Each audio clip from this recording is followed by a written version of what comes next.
Muito boa tarde. Aos 6 de abril de 2015, o Dr. António Luís Santos da Costa cessa as funções de Presidente da Câmara Municipal de Lisboa por renúncia ao mandato, nos termos dos números 1 e 2 do artigo 76 da Lei número 169/99, de 18 de setembro, alterada e republicada pela Lei número 5A/2002, de 11 de janeiro, mantida em vigor por força do disposto na alínea D do número 1 do artigo 3º da Lei número 75/2013, de 12 de setembro. E assume funções como Presidente da Câmara Municipal de Lisboa o Dr. Fernando Medina Maciel de Almeida Correia, ao abrigo do disposto no número 4 do artigo 76 e do número 1 do artigo 57 da Lei número 169/99, de 18 de setembro, alterada e republicada pela Lei número 5A/2002, de 11 de janeiro, em vigor por força do disposto na alínea D do número 1 do artigo 3º da Lei número 75/2013, de 12 de setembro.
Vai usar da palavra o Presidente da Câmara Municipal de Lisboa, Dr. Fernando Medina.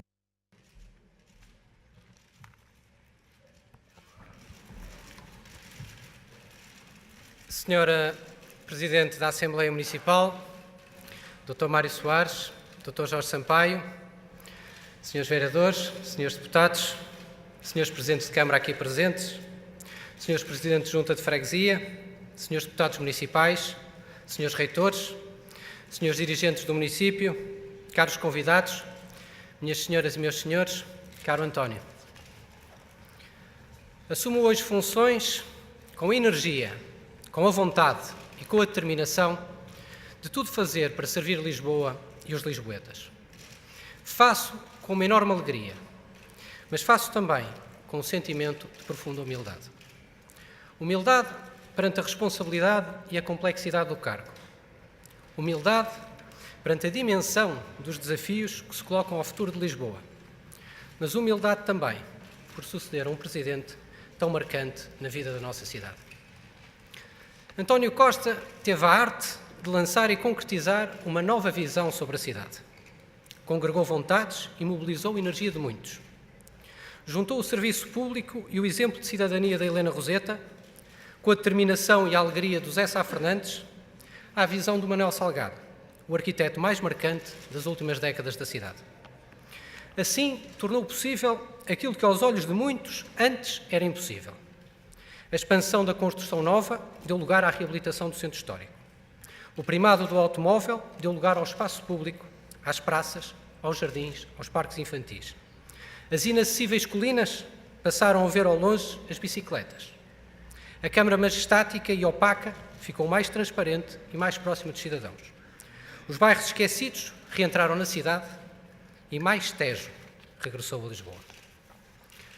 Em 8 anos, Lisboa superou uma profunda crise institucional e financeira e é hoje referencial de estabilidade, credibilidade e boas contas.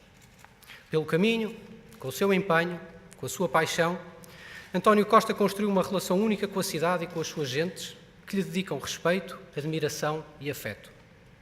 Talvez uma boa síntese seja mesmo a de alguém que por estes dias me dizia: quero agradecer ao António Costa por nos ter devolvido a autoestima e a confiança no futuro e por nos ter deixado mais perto, muito mais perto, dessa Lisboa com que todos sonhamos. Obrigado, António Costa.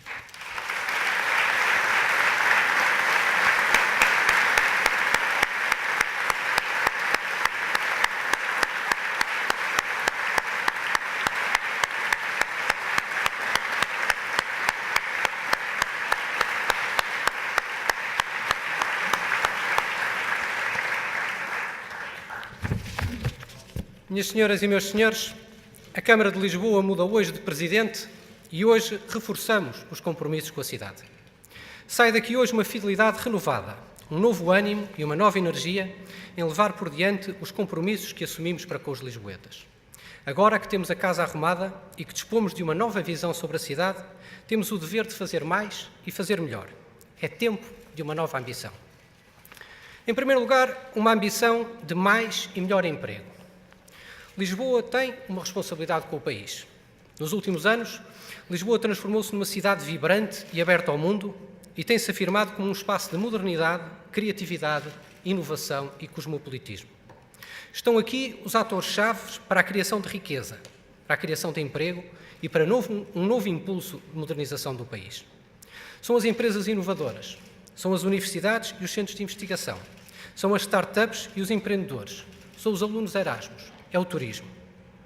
São os criadores e são os artistas.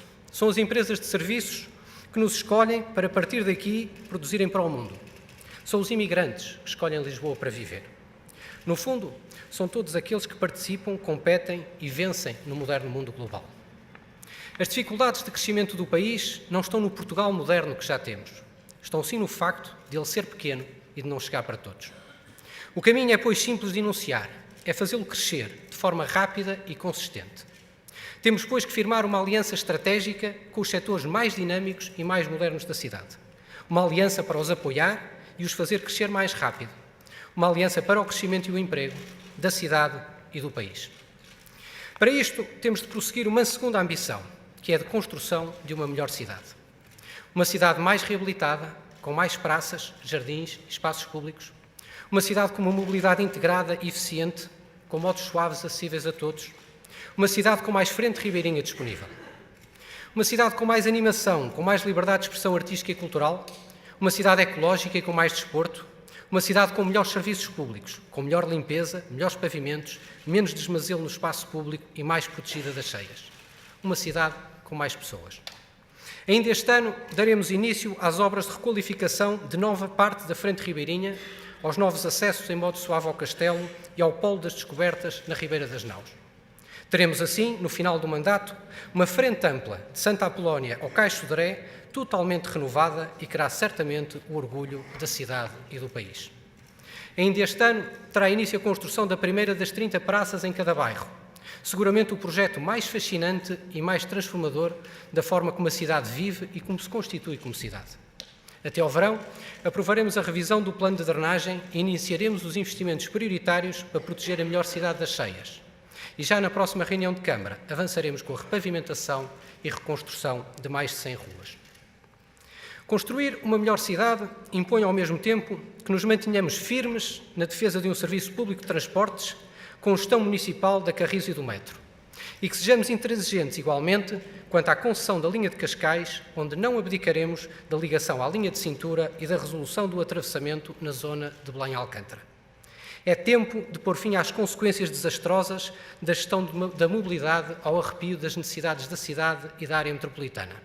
Consequências pesadas sobre a qualidade de vida, sobre o ambiente, a economia e as finanças e seguramente um dos maiores fracassos do pós-25 de Abril. Não desistiremos, pois aqui se joga muito do futuro da nossa cidade. Mas para uma melhor cidade é essencial valorizar a cultura. Falo da cultura das suas múltiplas facetas e manifestações, da popular à erudita, da antiga à contemporânea, do património à expressão artística. Todas são essenciais à abertura e à modernização da cidade. Pois, ao contrário do que muitos temiam, a globalização não está a apagar ou diminuir a nossa diversidade. A nossa diversidade está a ser fator de sucesso na nossa afirmação no mundo. Minhas senhoras e meus senhores, temos neste mandato um compromisso fundamental: fazer avançar os direitos sociais. Deixem-me começar pelo mais importante. Os direitos sociais são os direitos fundamentais e básicos para uma vida digna e decente em sociedade. Não são privilégios, não são excessos, não são pretensões de um grupo de favorecidos. Não se dão, não se pedem. Depois de conquistados, numa sociedade digna, garantem-se e reforçam-se. À saída do 25 de Abril, uma vasta plataforma política e social, da esquerda revolucionária à direita, passando pela doutrina social da Igreja, convergiu num mínimo de dignidade que devia assegurar-se a todos: o acesso a uma habitação digna, a um emprego digno, à educação, à saúde, à igualdade e à não discriminação. Hoje vivemos em Portugal e na Europa tempos de retrocesso. E por isso devemos afirmar hoje, a partir daqui, a partir da capital do país e do centro da esperança para tantos, que em Lisboa nós não desistimos. Em Lisboa...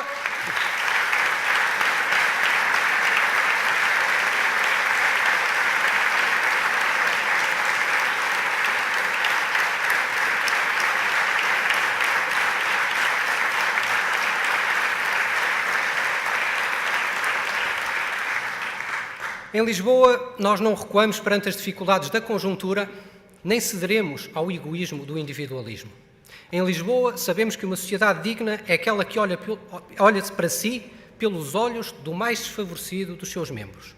Por isso, em Lisboa, não descansaremos até que todos tenham acesso ao mínimo de uma sociedade decente: uma habitação digna, um emprego digno, a educação e saúde de qualidade, à igualdade e à não discriminação.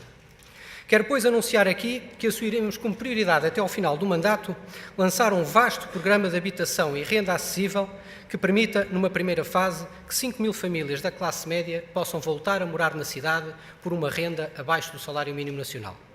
Queremos fazê-lo em parceria com a Administração Central e com o setor privado e marcar, assim, o lançamento de uma nova geração de políticas públicas de habitação. Quero deixar aqui também uma palavra a todos os parceiros da Rede Social de Lisboa, à Santa Casa da Misericórdia e às várias instituições sociais. Prosseguiremos com redobrado empenho o trabalho que em conjunto temos vindo a fazer no combate às formas mais extremas de exclusão, pois só juntando forças poderemos ser bem-sucedidos. Por último, e porque numa cidade o direito a andar em segurança é possivelmente o primeiro dos direitos, vamos acelerar a execução do Plano de Acessibilidade Pedonal, com soluções que permitam circular nos passeios e atravessar as ruas em segurança, porque todos, e em particular os mais velhos, têm um direito a não ter medo de sair à rua e a andar com alegria nessa rua.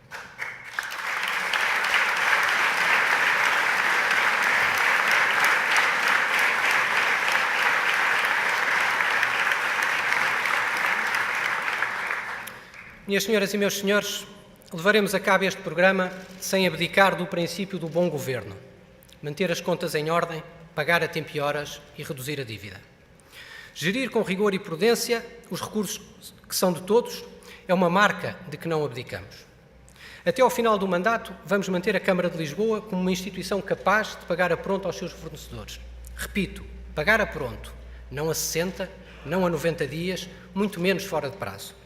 Vamos fazê-lo para apoiar a economia da cidade, para podermos beneficiar de melhores condições quando compramos, mas também porque queremos ser uma demonstração de excelência na gestão da coisa pública. Vamos, ao mesmo tempo, continuar a redução do endividamento, pois esta provou ser uma forma eficaz de termos boas contas. E faremos tudo isto sem abdicar da nossa política de impostos mínimos sobre os municípios e sobre as empresas e sem comprometer a capacidade de investimento, pois ambos são centrais para termos mais pessoas e mais empresas na cidade. Iremos, pois, exigir à Assembleia da República a revisão de uma disposição absurda da Lei de Finanças Locais que faz perigar os nossos esforços de boas contas. Falo da extinção do IMT sem qualquer contrapartida para os municípios. Quero ser claro que não reclamamos nem mais um cêntimo, pois em matéria de contas certas sabemos fazer o nosso trabalho. Exigimos, sim, é que outros não comprometam aquilo que tem sido conseguido em Lisboa com tanto esforço de tantos. Assumimos, por fim, o compromisso com a governação aberta e participada da cidade. Um modelo de governação da cidade mais aberto, mais participado, mais descentralizado, mais próximo dos cidadãos. É a única forma de gerir uma realidade cada vez mais complexa como a cidade de Lisboa. Quero deixar aqui uma palavra particular para os presidentes das juntas de freguesia, que são hoje pilares da governação da cidade. Dirijo-me a todos os presidentes de junta, eleitos por todas as cores políticas. Terão no Executivo da Câmara de Lisboa os mais empenhados no vosso sucesso, porque do vosso sucesso depende muito do bem-estar da cidade de Lisboa. Juntos temos pela frente a consolidação da reforma administrativa, a demonstração de que todos os benefícios e todas as potencialidades estão à altura das aspirações. Mas temos ao mesmo tempo de preparar o futuro, para que no final do mandato estejamos em condições de propor à Assembleia da República uma nova geração de transferência de competências, acompanhada da criação de um quadro próprio de atribuições e competências do município de Lisboa. Aos vereadores e deputados da oposição, quero deixar uma palavra de respeito, de lealdade e de empenho no compromisso. Vamos ter a oportunidade de divergir e vamos ter a necessidade de nos entender. Do nosso lado, contarão sempre com a lealdade institucional que é a marca dos democratas e contarão sempre com a genuína vontade de compromisso político, porque uma cidade constrói-se com todos, para além das maiorias do momento.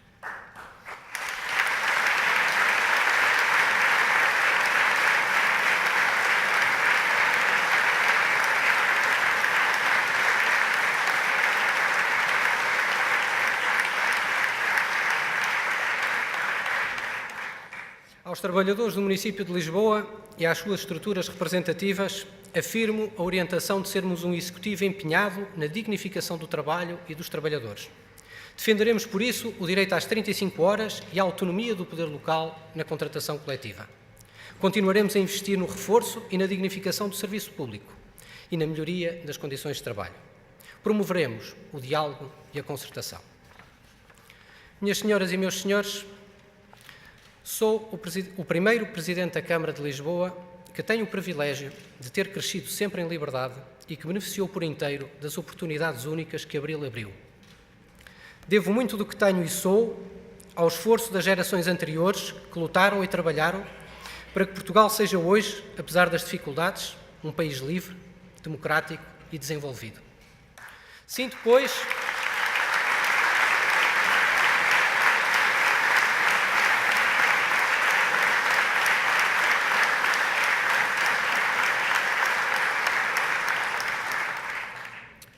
Sinto, pois, que tenho uma responsabilidade e um dever acrescido. Perante os mais velhos, de tentar que o país ainda lhes dê aquilo que no seu tempo próprio não foi capaz. Aos mais novos, aos meus filhos, lhes transmitir mais do que aquilo que recebi. Lisboa é muito mais do que uma cidade e muito mais do que a capital do país. É o lugar onde, há séculos, gentes de todas as origens têm depositado as esperanças numa vida melhor. É ponto de encontro de culturas, centro de inovação e saber. Continuar Lisboa é, no fundo, prosseguir o sonho e a luta de que aqui ninguém fica para trás. De que aqui todos têm a sua oportunidade e de que aqui todos podem realizar o seu potencial. Agora é tempo para uma nova ambição. Consagrar Lisboa como espaço único de qualidade e bem-estar, dignidade e desenvolvimento.